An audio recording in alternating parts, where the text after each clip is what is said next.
મને યાદ છે હું અહીંયા આવતો જ્યારે તો રાત્રે ક્યાં રોકાવું એ બધા ઘણીવાર મુશ્કેલી હોય. દાહોદમાં કે સંતરામપુરમાં મને તકલીફ ના પડે, પણ કેટલાક નાના સેન્ટર હોય તો શું કરવાનું. તો મને યાદ છે હું ઝાલોદમાં એક પીએચસી સેન્ટર હતું, દવાખાનું, ત્યાં રાત્રે સુઈ જવું. આવું પ્રવાસમાં તો પછી રાત્રે ત્યાં જઈને જવું. કેમ? તો તેમાં એક સંડાસ હતું, એટલે મને ત્યાં કોઈ મને પૂછનારા નહીં, કારણ કે કોઈ હોય જ નહીં. રાત્રે જઈને સુઈ જવું ને તે બાથરૂમ સંડાસ જે હતો એનો ઉપયોગ કરતો હું. આવા દશા હતી સાહેબ. આજે વેલનેસ સેન્ટર બનાવી રહ્યા છે આપણે દાહોદ જિલ્લામાં, વેલનેસ સેન્ટર બનાવી રહ્યા છે.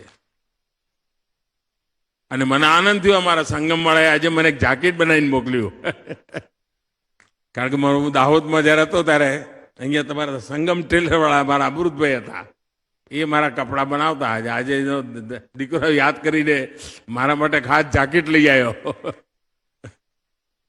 આ પારિવારિક નાતો મારો તમારા બધા જોડે, આ સંબંધ.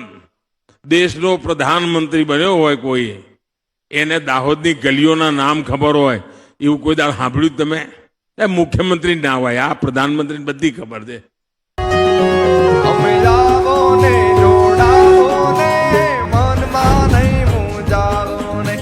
કમળનું બટન દબાવીએ, ફરી ભાજપ સરકાર બનાવીએ.